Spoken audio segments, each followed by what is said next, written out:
Murray, Grant Putnam here, Putnam Landscaping. Hope you had a good weekend.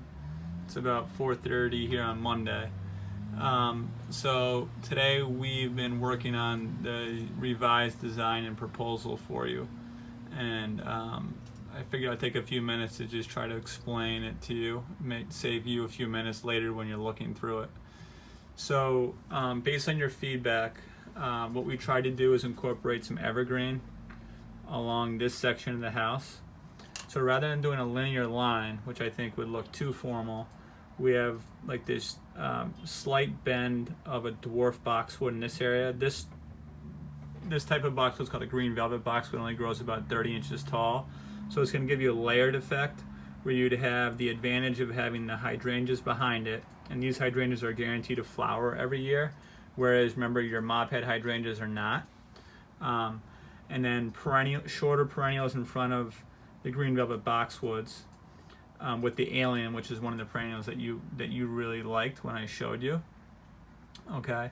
Then we changed out this tree for the white birch tree, per our discussion.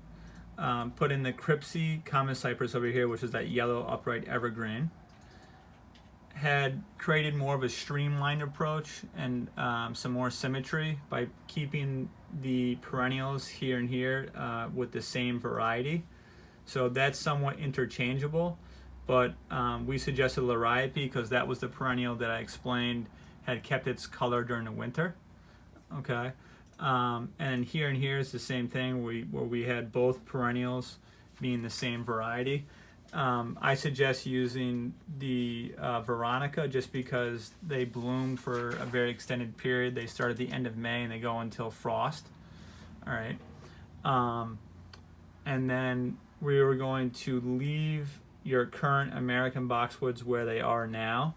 We can use some string to tie them from within the shrub to try to close some of the holes which were created from snow damage.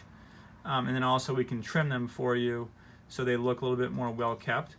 But we think that's probably a good way to save some money and still not be a detriment to the overall design and aesthetics for the front of the house. Okay, which means that some of the boxwoods that you currently have in the property we repositioned. So the three smaller ones that are over here now, we moved here, here, and here.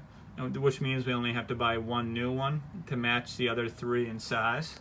And then you had one bigger American boxwood right about here, and we're gonna move that and transplant it over here, and then buy three new smaller ones in here, so against the foundation of the house. All these changes are gonna be listed in the email that I'm about to send you. So you can take a look through here, and it's going to be reiterated in writing on the email.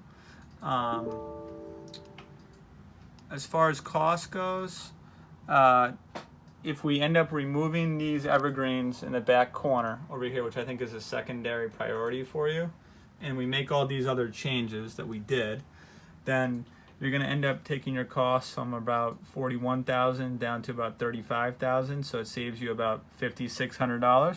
Okay. If you wanted to lower overall costs beyond that, then we could thin